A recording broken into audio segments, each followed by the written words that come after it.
Welcome to Jaya kitchen అండి. ఈరోజు దీనికి కావాల్సిన ఇంగ్రీడియంట్స్ రాగి పిండి, ఒక చిన్న కప్పు కొత్తిమీర, సగం కట్ట బీన్స్ 4, క్యారెట్ 2, కొద్దిగా పచ్చిమిర్చి, కొద్దిగా స్వీట్ కార్న్స్.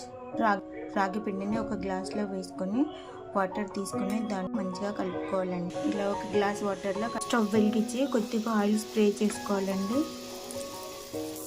ఇవన్నీ వేయించుకోవాలండి.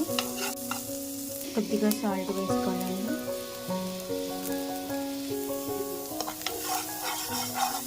ఆయిల్ చాలా తక్కువ వేసుకోవాలండి. ఇలా పచ్చివాసన పోయిన తర్వాత ఇలా మనం కలిపి పెట్టుకున్న రాగి పిండిని పోసి గ్లాస్కు గ్లాస్ వాటర్ అంటే 2 గ్లాసెస్ వాటర్ వేయాలండి. టేస్ట్కి తగినంత సాల్ట్ వేసుకోవాలి.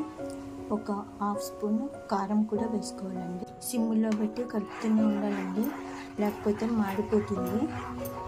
ఇలా ఒక గరిట రాగి పిండికి 2 గ్లాసుల వాటర్, 1 గ్లాస్ అయ్యే వరకు ఇలా సిమ్లోనే ఉడికించాలండి. నిమ్మకాయను జ్యూస్ తీసి పోయాలండి. ఇప్పుడు ఇలా బబుల్స్ వస్తున్నాయి కండి, ఇప్పుడు ఉడికినట్టండి. దీంట్లో నిమ్మరసం వేయాలి. స్టవ్ ఆపేసి కొత్తిమీర, నిమ్మరసం తిప్పుకొని సర్వ్ చేసుకోవడం అంతేనండి. రాగి మాల్ట్ రెడీ అండి. Thank you for watching.